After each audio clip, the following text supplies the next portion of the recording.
vice-presidente da Comissão de Transporte, Comunicação e Obras e autora do requerimento que deu origem a este debate. Convidamos a tomar assento à mesa os seguintes convidados: o expositor Felipe Costa Marques de Freitas, delegado-geral de polícia, chefe do Departamento Estadual de Investigação de Crimes contra o Patrimônio. Cadê?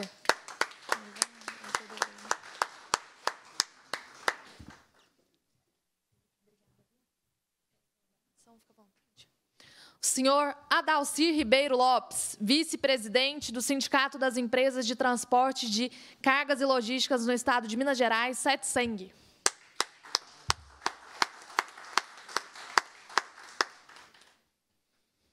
E, por fim, o senhor Luiz Antônio Ataíde Vasconcelos, vice-presidente da Associação Comercial e Empresarial de Minas e presidente do Conselho de Infraestrutura.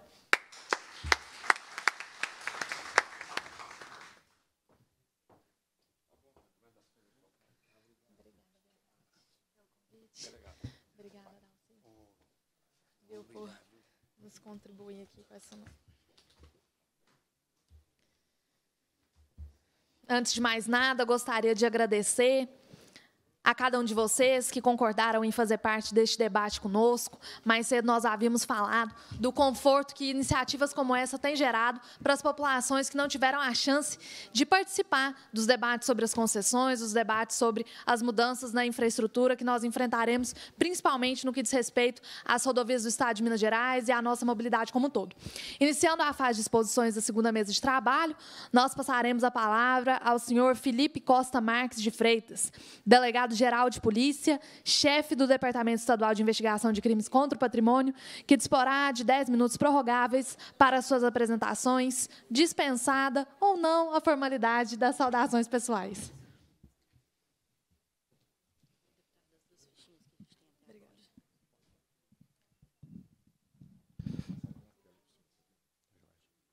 Boa tarde a todos, né? Cumprimento a todos aqui presentes, na pessoa da deputada que aqui preside a nossa sessão, nosso painel, né? Bom, como o tempo é curto, vou ser bem rápido e objetivo. Está ali o painel de BI projetado.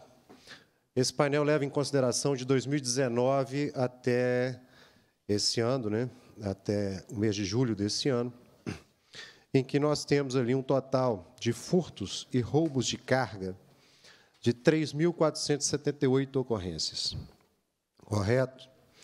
É interessante a gente destacar, nesse contexto aqui, que muitas vezes a gente pega e fala assim, olha, embora o tema aqui seja rodovia, e carga necessariamente passa pelas rodovias, mas aonde essa carga está sendo furtada, está sendo roubada?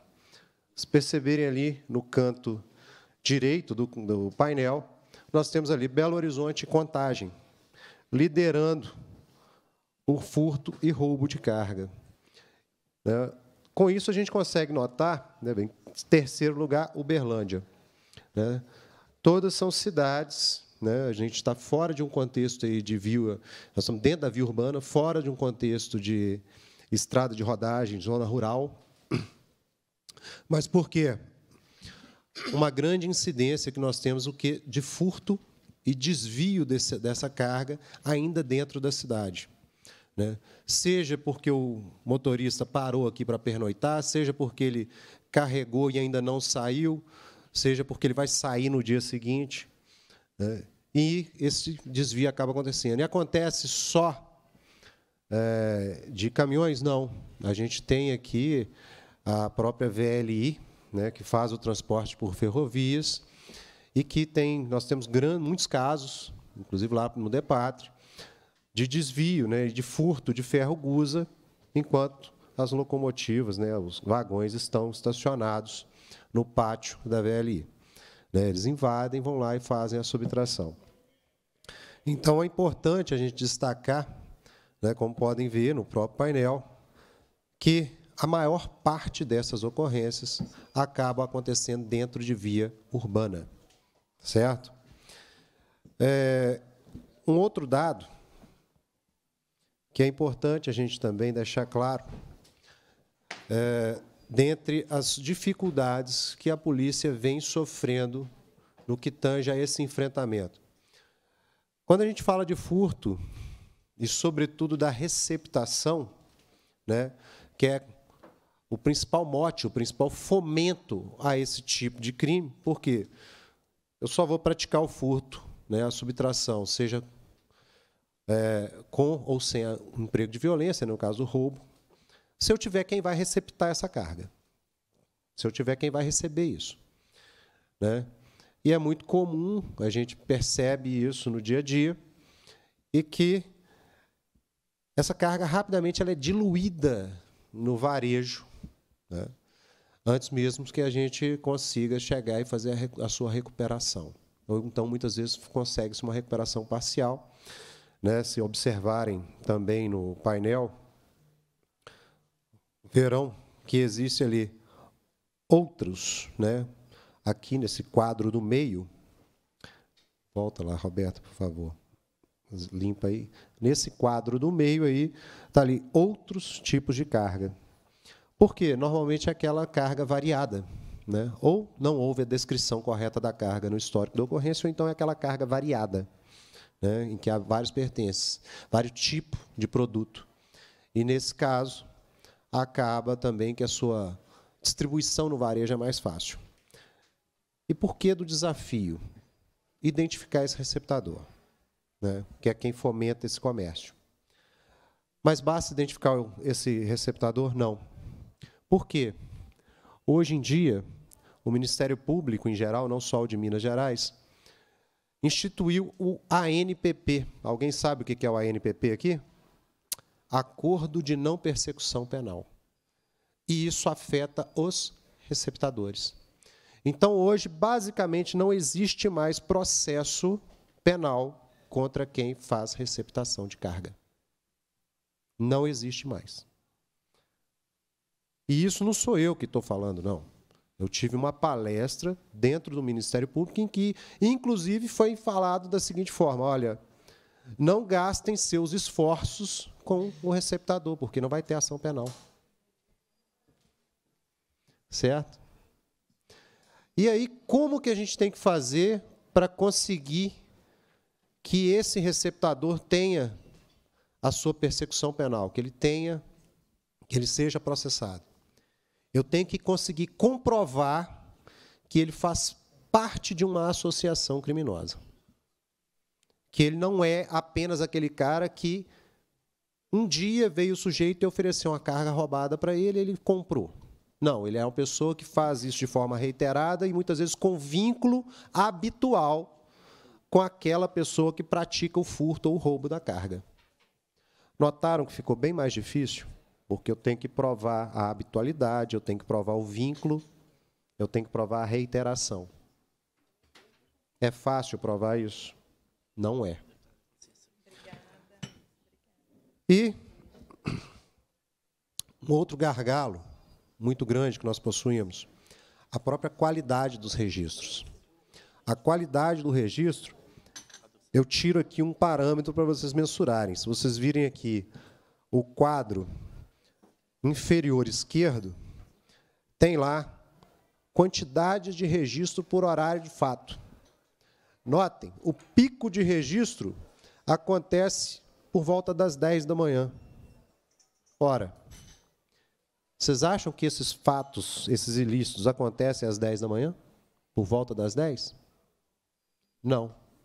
É o horário em que deram falta, ou o horário em que, depois de chegar o pessoal na empresa, ou chegar o motorista, eles perceberam aquilo e, então, fizeram o registro. E aí, muitas vezes, por não saber exatamente qual o horário em que houve, sobretudo nos casos de furto, de desvio, não sabe exatamente o horário em que aconteceu, coloca-se o horário em que procurou a unidade policial. E aí a gente vê esse gráfico que certamente não reflete a realidade dos horários em que nós temos o cometimento desses fatos, né? E isso dificulta, sobretudo, o trabalho da nossa Polícia Militar aqui, porque a partir do momento em que você não tem a exata identificação geográfica e de horário desse tipo de ação, complica muito o policiamento preventivo, Porque como que eles vão empregar a mão de obra deles? Como que eles vão empregar o policiamento das guarnições se eles não sabem o horário em que o fato está acontecendo de fato, né? Mas aí vem um alento, né, para não falar que eu trouxe só notícia ruim. Vem um alento. Nós temos uma população de 203 milhões de habitantes, segundo o IBGE. Certo? Desses 203 milhões, 909 mil, sabe com que condições que eles estão? Presos. Ou seja, praticamente 5% da nossa população está presa. Minto. 0,5% da nossa população está presa. 0,5% da população está presa. Isso se traduz na terceira maior população carcerária do mundo. Nós temos a terceira maior população carcerária do mundo, né? Minas Gerais, em termos de Brasil, nós temos a segunda maior população carcerária do Brasil. Certo? E nós temos 341 mil mandados de prisão em aberto. Nós temos 341 mil mandados de prisão em aberto. Se vocês consultarem no Banco Nacional de Mandados de Prisão, vocês vão ver isso lá. Significa o quê? A gente está trabalhando. Porque você falar que um país que você tem a terceira maior população carcerária do mundo, né, que 0,5% da população está preso, os órgãos de segurança estão trabalhando. Porque, se não fosse assim, eu acho que a gente não estaria nesse nível, não. Só para terem uma ideia, processos criminais, eu estou falando só de ação penal, distribuídos no Tribunal de Justiça de Minas Gerais, de janeiro a maio desse ano, ou seja, maio, estamos falando do mês 5, nós temos um delay aí de 3 meses, né? Foram 226.514 ações penais propostas no Tribunal de Justiça, de janeiro a maio desse ano. Disso aqui, segundo dados do próprio Ministério Público, 98% derivaram de inquéritos policiais, concluídos e remetidos ao Ministério Público, que, por sua vez, ofereceu denúncia, né?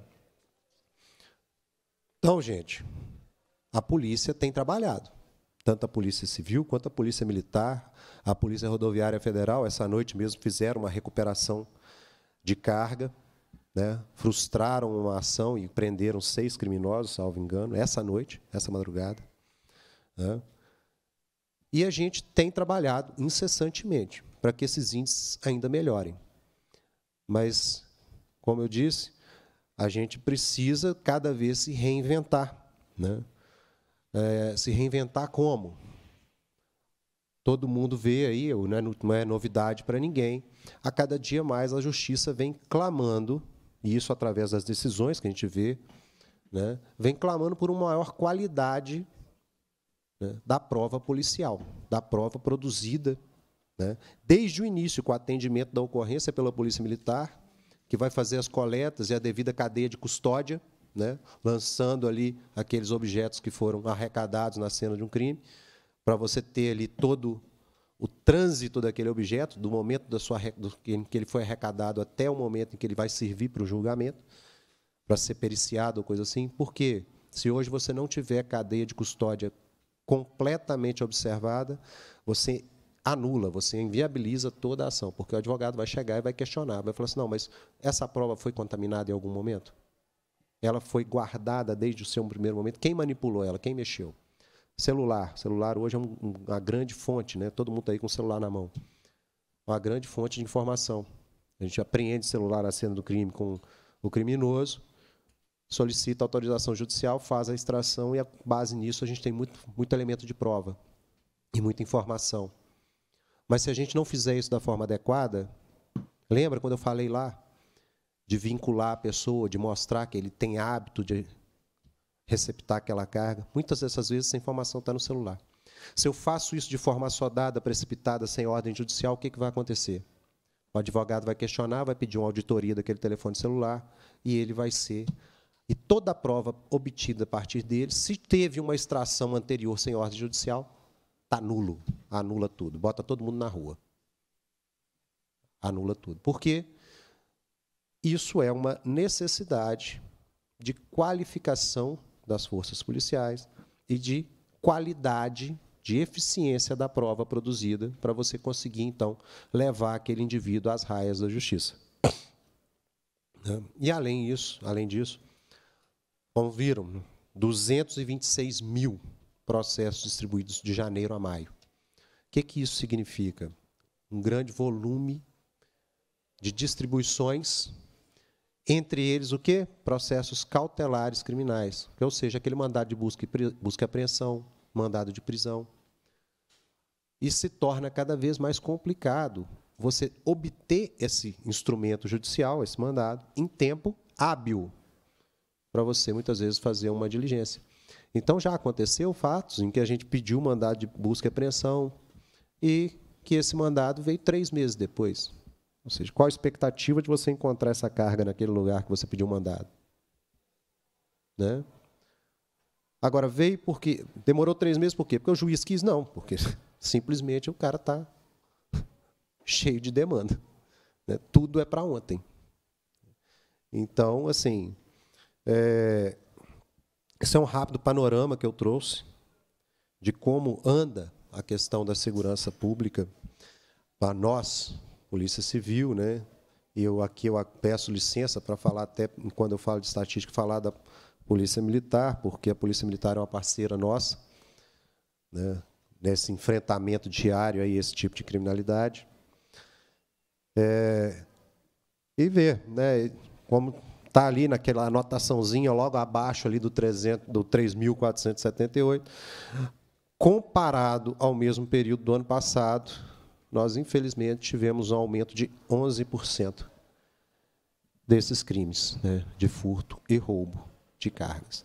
Eu vou pedir, por fim, Roberta, coloca para mim aí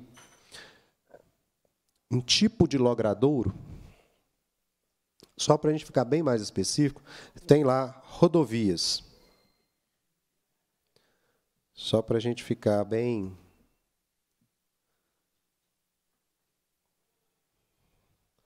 Vejam, o meu está meio lento aqui. Está mais rápido esse aí do que o meu aqui, Roberto. Bom, mas só para vocês observarem como que cai o número de ocorrências quando a gente começa a tratar só de rodovia. Né? Notem ali que, como eu disse, só para reforçar o que eu disse no início, a maior parte desses fatos tem acontecido dentro da área urbana e em via urbana. Né? Um exemplo disso, ali nas alças do anel rodoviário, né, nós temos várias quadrilhas que vêm atuando ali, né, no roubo de cargas.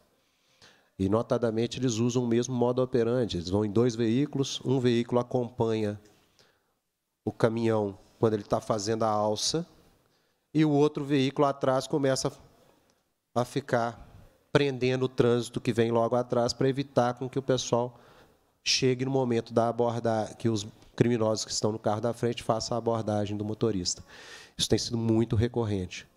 E, dali mesmo, eles já pegam e vão fazer essa desova da carga. E essa desova é muito rápida. E é aqui, dentro da cidade. Eles não vão para longe.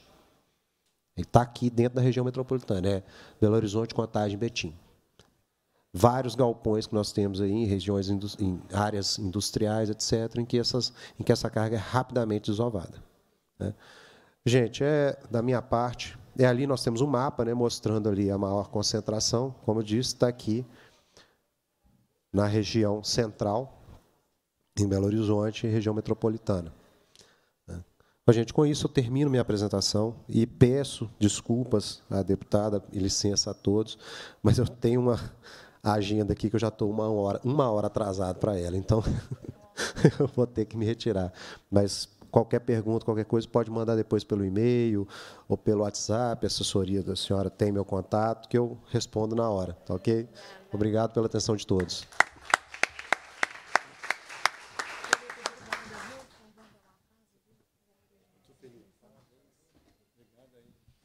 Agradeço as palavras e as colocações do Dr. Felipe, que abrilhantaram o nosso debate, no que diz respeito à segurança das rodovias.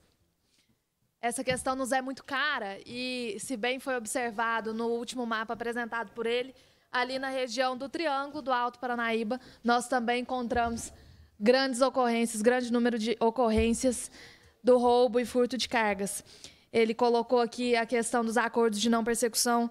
Acredito que a solução que a gente possa encontrar não é falar em enrijecimento da legislação penal, até porque isso escapa às atribuições dessa casa. Mas nós apresentamos recentemente, Adalcir, um projeto de lei número 376. Foi baixado em diligência, em breve deve voltar para casa para que a gente consiga apreciar nas comissões. É um projeto que dispõe exclusivamente sobre a apreciação dos receptadores. Né? Quais são as consequências, se não penais, quais são as consequências a nível administrativo para esses estabelecimentos que estão corroborando o roubo e o furto de cargas. Então, nesse sentido, a gente vem apresentar, inclusive, solicitar que haja a suspensão do alvará, o cancelamento das inscrições do contribuinte. Aguardando e tendo mais notícias sobre esse projeto, nós faremos questão de trazer, de comunicar à federação, a todos os setores que sejam eventualmente beneficiados. Gostaria de convidar para subir à mesa, fazer parte conosco dessa discussão, o amigo Fernando, da VLI. Por favor, Fernando.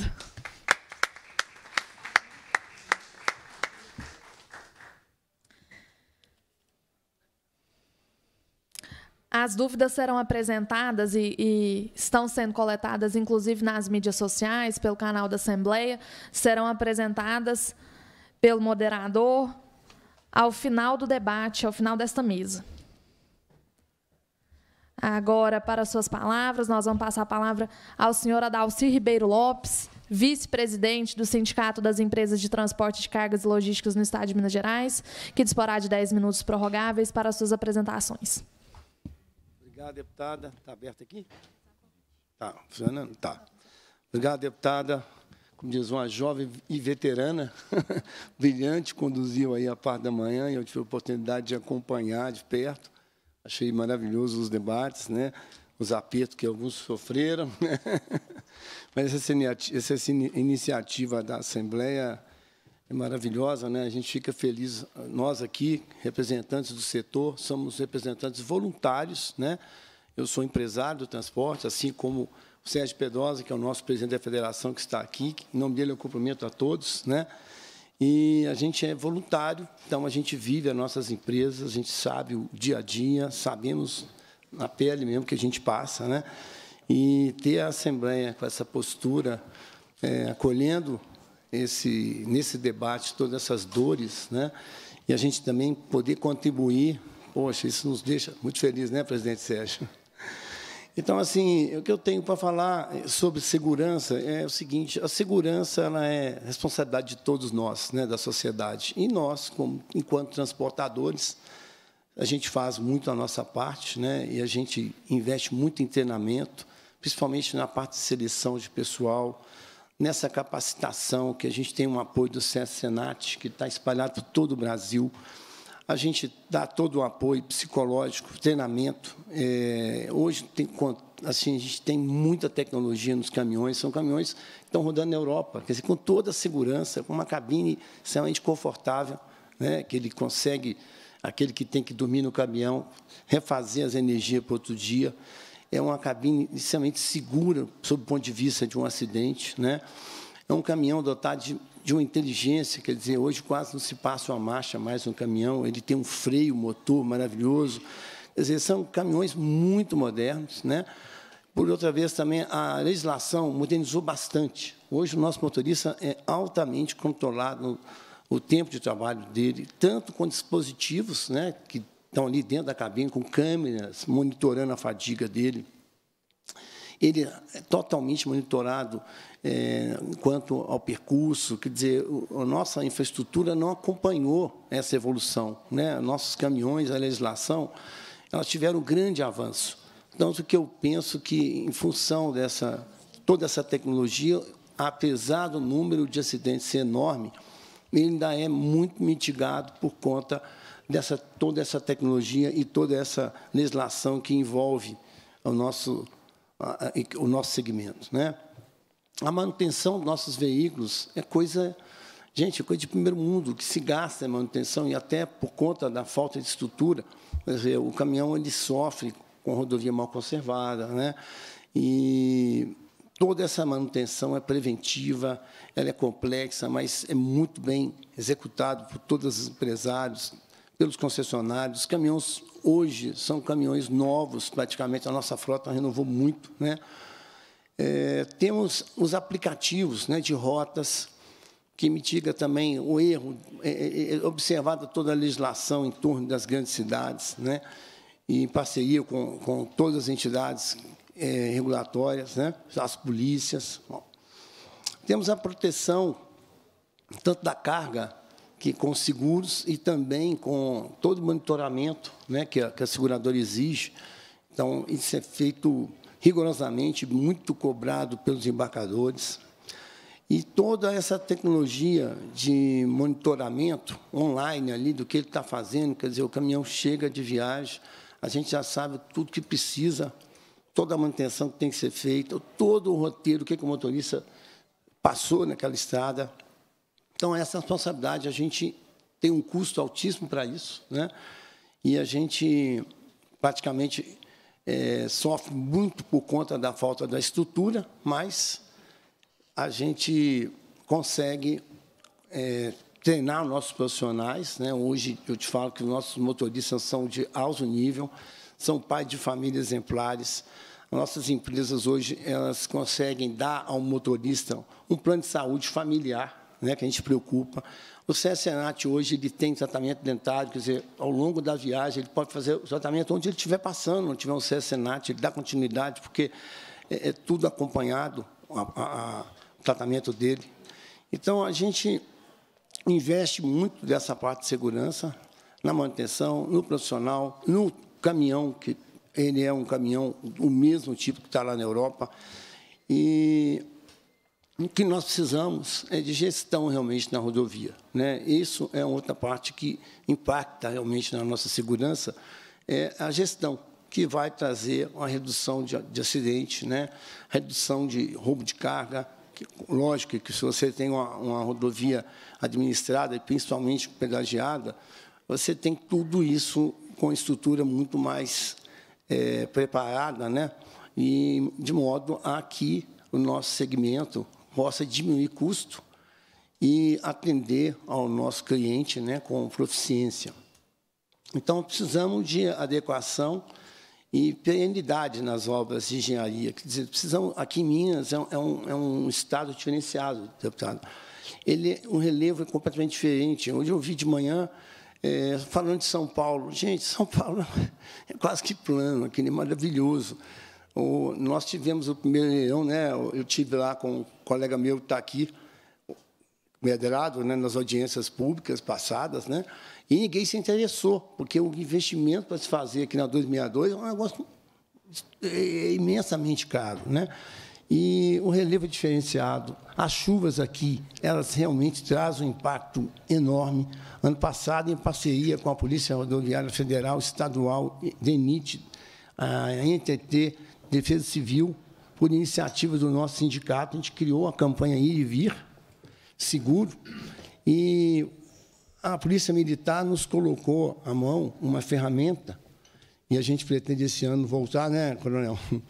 E essa ferramenta ela foi muito útil, porque no ano de 21 para 22, com as chuvas, ainda estávamos com o restante ainda de pandemia. Então, tanto, né, doutor Edson Aires, a Zenit, a NTT estavam em home office.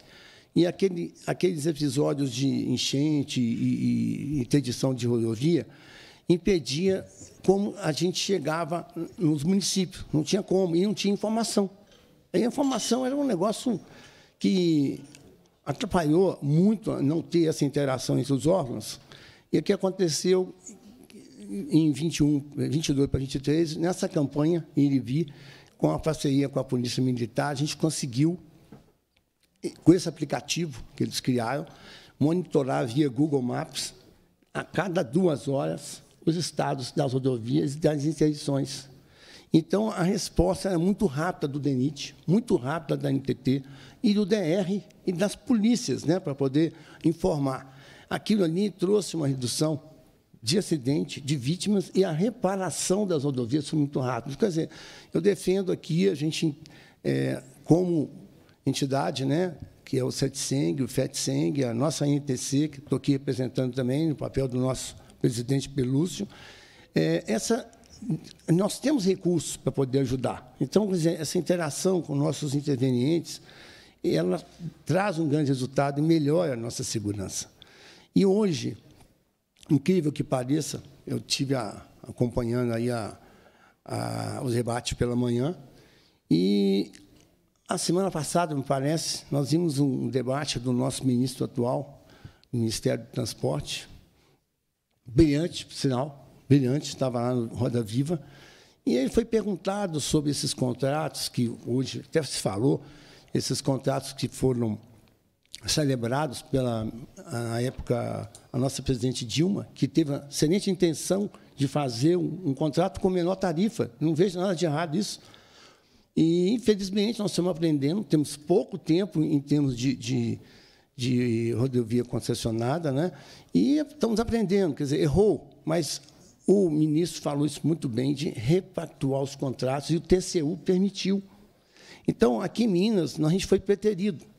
Criou-se 4 comissões, parece o estado da Bahia, do Mato Grosso, mais outros 2 estados, que criaram as comissões, e essas concessionárias que estão operando, se repactuar o contrato, às vezes com um valor um pouquinho a mais, elas conseguem permanecer e fazer obra de imediato. É o caso aqui que eu sofro muito, eu sou de Perdões, eu vou lá para Perdões, a tarifa parece que é 2,80. Gente, 2,80, eu entendo que é capaz que a concessionária está há muitos anos que eu pago esse valor, eu vejo a rodovia deteriorando. Quer dizer, daqui a pouquinho ela também vai pedir para entregar a rodovia. Você vê a Consebra, ela já conseguiu aqui, no trecho de 262, até Pará de Minas, duplicar. E lá para frente está totalmente pronto o trabalho no meio ambiente. Quer dizer, ela também está entregando a rodovia. E por que Minas Gerais não tem também essa comissão para tratar? O TCU autorizou, e o Ministério agora criou, hoje, saiu publicação hoje do Ministério, dessa portaria 848, foi publicado no jornal de hoje, deputada, que o Ministério, através da Secretaria Executiva, ele vai, pela aprovação do TCU, estudar essa repactuação para não perder as concessões já existentes. Isso vai resultar em obras imediatas para nós aqui. Quer dizer, então, eu estou entregando um documento aqui hoje, tá? E a essa comissão, para que a gente corra atrás de fazer essa comissão aqui por Minas, pegar os nossos deputados, pegar os deputados federais e pedir ao nosso ministro Renan para que olhe para Minas Gerais, para que também possamos repactuar o contrato e verificar o mais urgente possível. Parece que a 040 talvez não dê tempo mais, mas tanto a 381, que é importante, de Belo Horizonte a São Paulo, quanto aqui para o Goiás, que é a Consebra, que eu vejo uma excelente concessionária, as duas, pelo que eu vejo, e a gente usa, a gente poderia tratar disso para não perder essas concessões tão importantes. É o que eu tinha a contribuir, né? Estou pronto aí para atender, né? E eu agradeço a sua, como diz, a sua expertise, né, em atender para esse lado nosso, que é o transporte rodoviário de carga. Muito obrigado.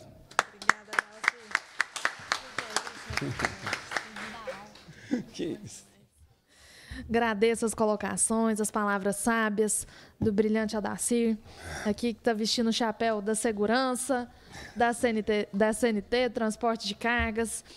Realmente veio num timing perfeito essa edição do ministro Renan Filho. Data de hoje, né? De hoje. Notícia quentinha, trazida aqui para que a gente possa incorporar também na nossa atividade de produção legislativa, nesse diálogo intersetorial, nesse diálogo institucional também, mobilizar a base de deputados que lutam pela recuperação das nossas rodovias, para que a gente consiga essa interlocução também a nível nacional. Só adendar aqui no seguinte sentido: Achei interessantíssima sua colocação dessas inovações que têm sido realizadas, não só em termos de frota, mas também com novos aplicativos. E aqui nós teremos a oportunidade de ouvir logo mais. O Hudson, que está aqui representando com o jovem, mas é um movimento também do SETSENG, da FETSENG. A Vanessa está aqui, o Pedroso Medradas, sabe o que eu estou falando. Recentemente eu tive a oportunidade de estar em contato com projetos apresentados pela Conjovem, que inclusive tem uma dinâmica brilhante, que fomenta com que os jovens, na verdade, Conjovem é uma comissão de jovens executivos, jovens empresários do transporte rodoviário. O Hudson é o presidente da Conjovem aqui de Belo do Alto, do Centro-Oeste mineiro, engloba todo mundo, né? Não é só BH, não. E o Hudson também participou da elaboração de um aplicativo, enfim. Essa Conjovem, ela promove um brainstorm para que a gente consiga encontrar soluções e, enfim, essa colocação aqui do Adalcir me remeteu a essa atuação também muito pertinente da Conjovem, que nós teremos a oportunidade de nos aprofundarmos logo mais. Né? Provando aí que, além de termos um capital, né, recursos pecuniários disponíveis no setor, nós temos também recursos humanos. Bom, para darmos sequência no debate, nós passaremos a palavra agora ao senhor Luiz Antônio Ataíde Vasconcelos, vice-presidente da Associação Comercial e Empresarial de Minas e presidente do Conselho de Infraestrutura, que disporá de 10 minutos prorrogáveis para suas apresentações. Cara deputada Maria Clara Marra, muito obrigado pelo convite para participar aqui nessa casa augusta, Casa dos Representantes do Povo de Minas. Para mim é uma enorme honra, 35 anos de setor público e agora pelo setor privado, podendo me somar aqui numa mesa de trabalhos. E fico muito lisonjeado com o convite e queria aqui fazer algumas considerações, me permita, deputada, não antes deixar de elogiar a sua competência na condução dos trabalhos na manhã de hoje. Nós tivemos uma manhã riquíssima aqui hoje.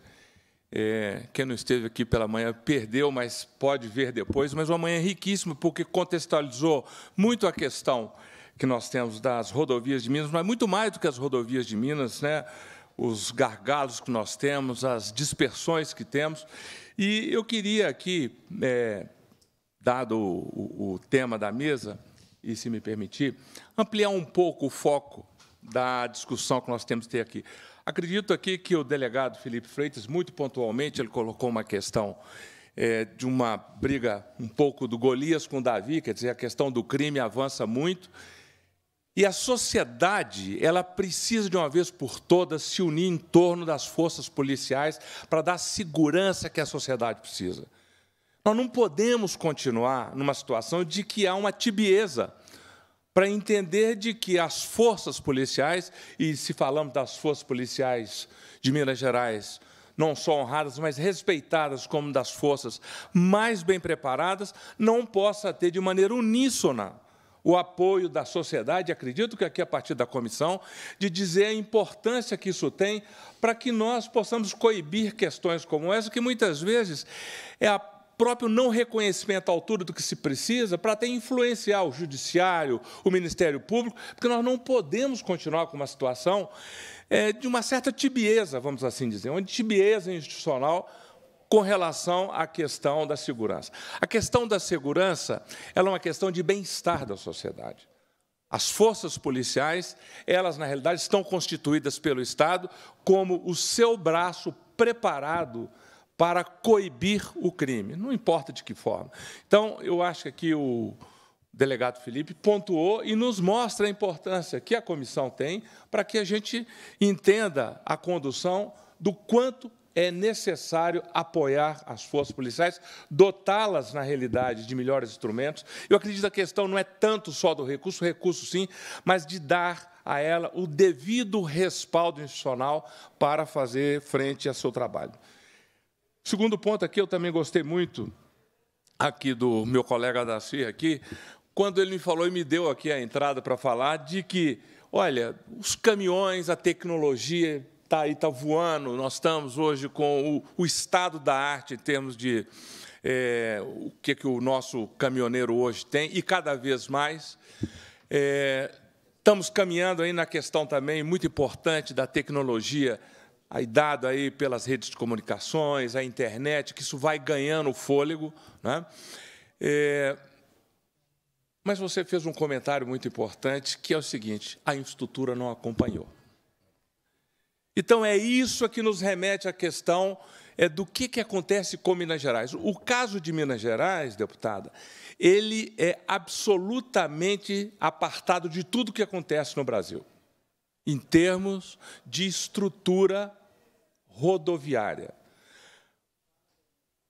Nós não estamos falando das estradas de Minas Gerais, nós estamos falando das veias do território que une o norte com o sul, o leste com o oeste.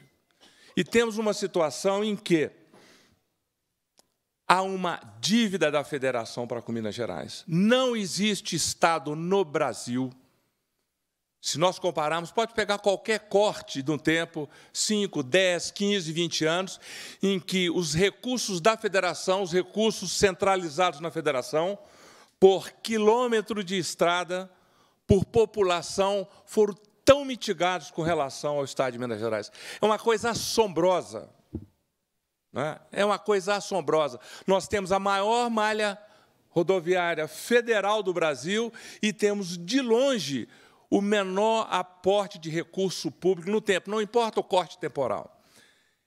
Isso não condiz com exatamente aquele estado que ele é a rótula do Brasil, rótula de território. Mas nós não podemos querer ser a rótula da logística nacional com essa estrutura. Isso é impossível. E se nós vemos num outro layer as estradas estaduais, que já foi feito grandes esforços, inclusive de forma até desproporcional à própria União, olha aí o que foi o processo, mas também o vimos aqui, já completamente hoje, com a sua estrutura deteriorada. Como é que nós vamos fazer com 30 mil quilômetros de estrada, em que tem esse papel, se nós não temos à altura uma manutenção adequada, minimamente adequada, para que tenhamos confiança, segurança e qualidade de tráfego. Minas Gerais é um estado caro por conta da sua infraestrutura e por conta da sua logística.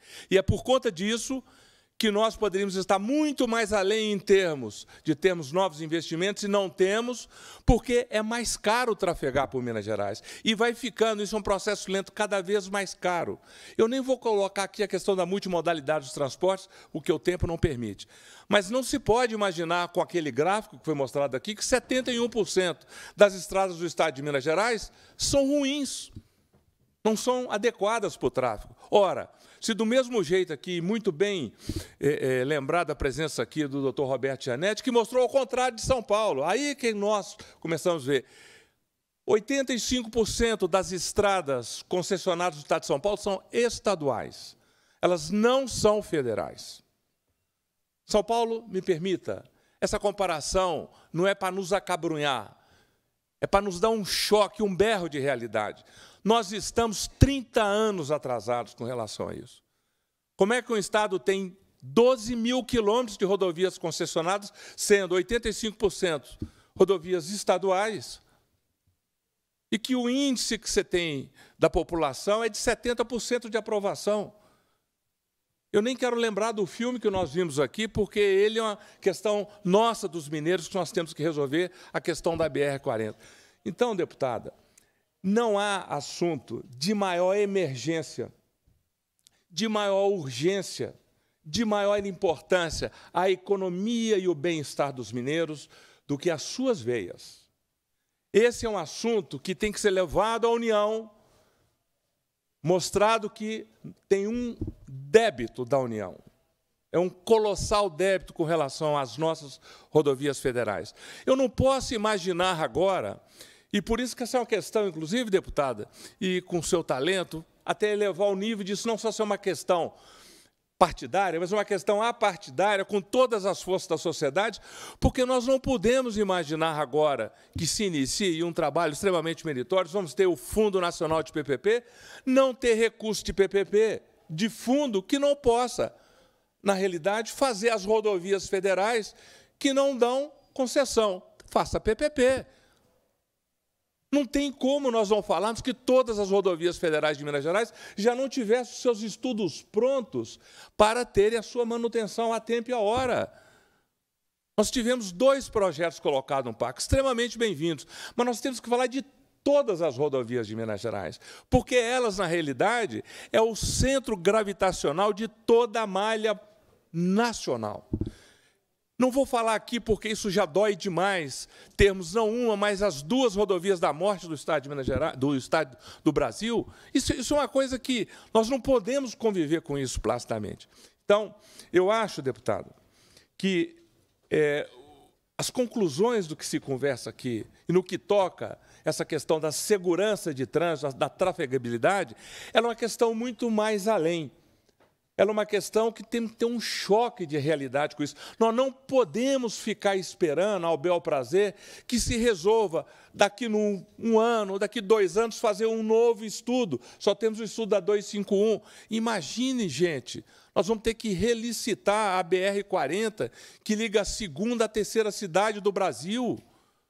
A ligação com o triângulo que vai para o centro-oeste tem que ser relicitado. Então, aqueles números que foram apresentados pelo diretor aqui, Guilherme, que fez uma excelente apresentação, Guilherme Sampaio, da ANTT, e que diz que 1/4 das rodovias de Minas Gerais, do Brasil, 1/4 está aqui, mas quero dizer, não tem 30% desse 1/4 que é trafegável.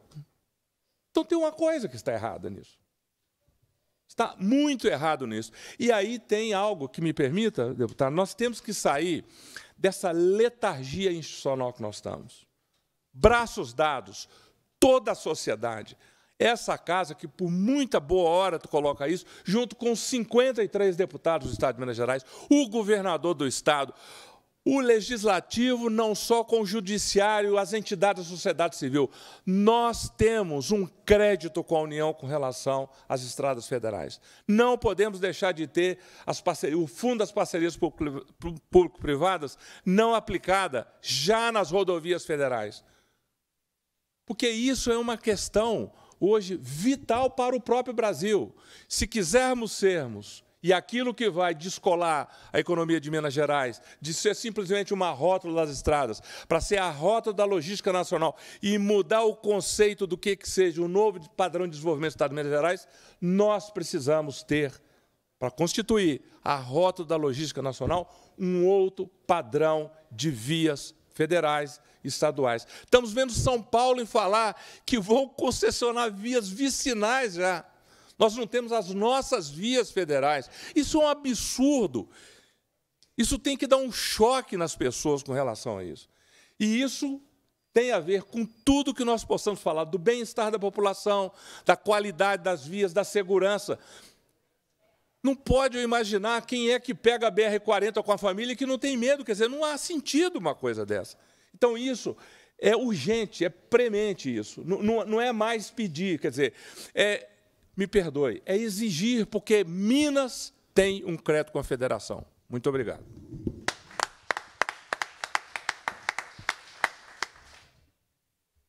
Achamos mais um advogado para a nossa causa. Muito obrigado, Ataíde, pelas colocações. O senhor foi muito feliz ao colocar que essa é uma bandeira que deve ser suprapartidária. Nós estamos vivenciando uma situação de um progressivo sucateamento. Minas Gerais, infelizmente, tem se destacado negativamente no cenário nacional por essa questão. Quem aqui, né, da moçada mais jovem que mexe aí em rede social, não viu um vídeo comparando, e foi também um motivo pelo qual a gente quis trazer a experiência do case de São Paulo, mas quem não viu um vídeo comparando, quando a gente sai ali do sul de Minas, pega as estradas indo para São Paulo, realmente é um choque de realidade. Eu acho que a gente tem que conceber que esse projeto pelo qual nós estamos lutando aqui é um projeto, é um plano de Estado, não é um plano de governo. Nós estamos falando de investimentos a longo prazo que terão a possibilidade de serem fruídos aí pelas próximas gerações. Agora, por fim, para as suas considerações, nosso querido amigo Fernando Schneider, gerente institucional da VLI Logística. Obrigado, deputada. Boa tarde a todos. É uma satisfação muito grande e fico honrado com o convite de fazer parte desta mesa. Vou ser bastante breve, mas dizer da alegria de ter conhecido hoje. Eu não sou de Minas Gerais, eu moro no Espírito Santo, sou capixaba, mas atuo profissionalmente aqui, mais recentemente cuidando das relações institucionais da VLI, que é uma empresa que tem orgulho de contribuir para o desenvolvimento do Estado de Minas Gerais. Eu vou falar rapidamente para vocês conhecerem melhor, mas o orgulho de ter conhecido o doutor Ataíde, né, em rápidas palavras ali, me apresentando e agora ouvindo falar, tive já 2 verdadeiras aulas aqui à tarde, né?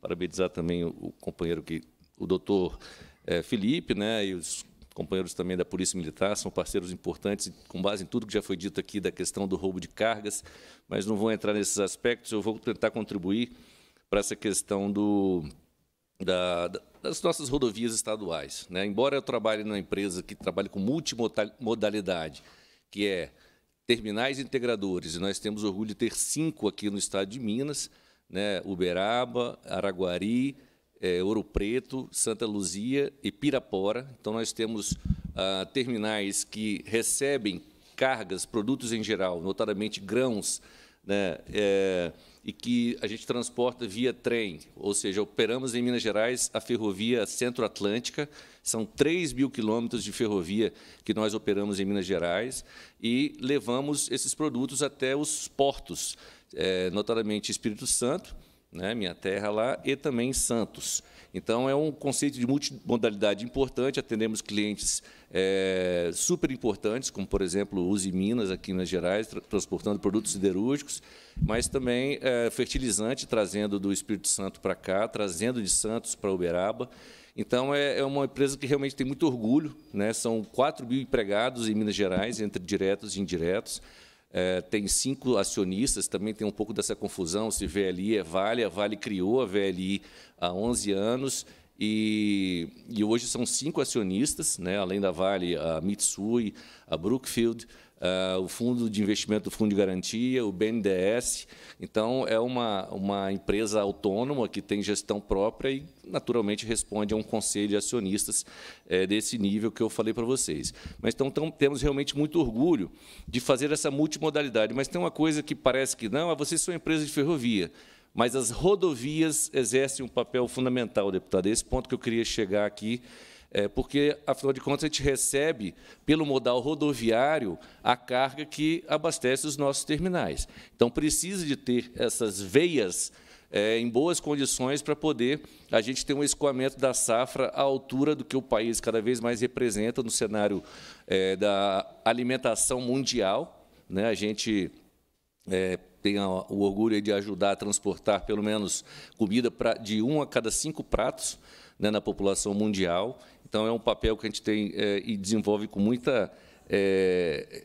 orgulho. Mas, então, voltando, essas rodovias elas exercem um papel fundamental, sejam as vicinais, mas também as estaduais e federais. Por isso que eu faço questão, deputado, de engrossar o couro aqui, e eu trago, por exemplo, além do seu papel que a senhora exerce, e eu acompanho, passei a acompanhar, né, conheci a deputada tem menos de um mês, mas nos recebeu super bem, entendeu a importância da nossa atuação no Estado e já me concede a honra desse espaço aqui. Mas eu sei do seu trabalho no Triângulo Mineiro e Alto Paranaíba, né, lutando por melhorias da condição das estradas, e eu queria fazer um apelo para que também ajude a engrossar o couro no sentido de melhorar os acessos no noroeste de Minas. Por quê? O noroeste de Minas, e a gente tem um programa de fomento importante chamado Lab Cerrado, em parceria com a Embrapa Cerrados e o BTMG, né, e também a Vale já entrando como parceira, que a gente, pelo menos, mapeou numa área de 37 milhões de hectares, nós elencamos pelo menos 7 milhões que são perfeitamente cultiváveis e que vão poder aumentar a participação de Minas nessa questão da produção no agro. Sei também do seu trabalho voltado para o agro em geral, deputada. Então, a gente olha com muitos bons olhos aquela região. Naturalmente, tem questões de clima, de solo, que a gente, em parceria com a Embrapa Cerrados, está exatamente tentando corrigir, usando o pó de rocha, vindo do Triângulo Mineiro. É um processo, um programa muito bonito, que eu quero até, uma hora, ter a honra de poder apresentar para os deputados aqui da Assembleia, mas lá tem pelo menos 4 acessos rodoviários, deputado, e eu posso deixar isso entregar nas mãos da senhora, que são fundamentais para que a gente garanta o escoamento da safra voltado para aquela região. Já temos o terminal de Pirapora, é lógico que a gente também faz parte de um contexto aí de estudo de melhorias da infraestrutura em geral, né, inclusive ferroviária, conversava com o doutor Ataíde antes a respeito, mas a gente precisa aumentar aquela produção, né, o volume.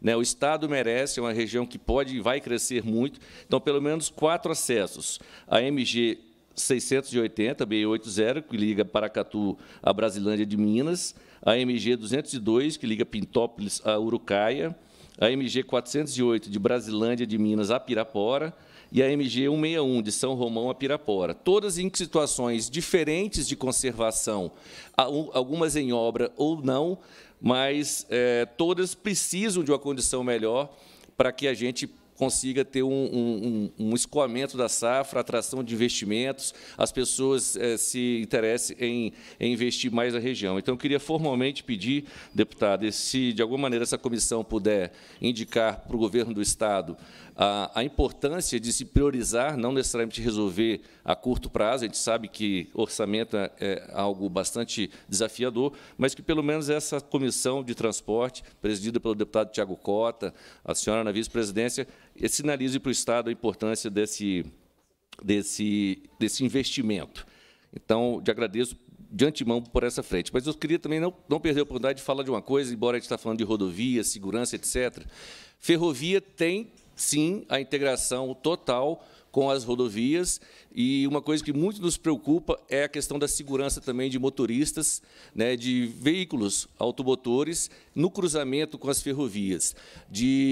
Nos últimos 12 anos, aumentou em 53% o índice de acidentes, ocorrências de abauroamentos de carros com trem. Sempre o risco de vítimas é muito forte, né, em função do peso, da dificuldade de parar um trem. Então, está lá o carro atravessando a ferrovia, ou o carro morre, ou o motorista está bêbado, ou alguma coisa leva a um acidente, que sempre são proporções muito fortes, né, muito tristes. Então, a gente quer também contar, deputado, com a iniciativa dessa comissão, já conversamos com sua assessoria, a senhora está a par disso, a gente quer, e a VLI vem fazendo o papel dela, no sentido de fazer campanhas, parcerias com municípios, e conseguiu reduzir em 23% o número de ocorrências nesses mesmos 12 anos, enquanto aumenta a média nacional nas rodovias, nas ferrovias concessionadas.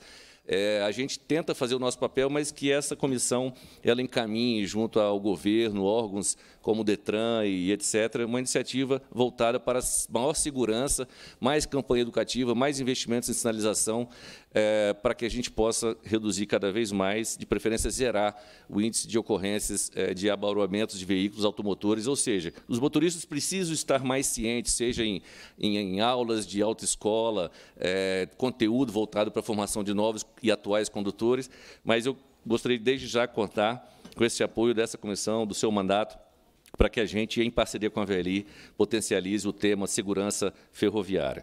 Tá bom, deputado? Muito obrigado pela oportunidade, fico à disposição de todos, prazer enorme, estou cada vez me sentindo mais mineiro, né? Não vou deixar de comer a muqueca capixaba, mas o pão de queijo já sinto falta quando eu estou lá. Obrigado.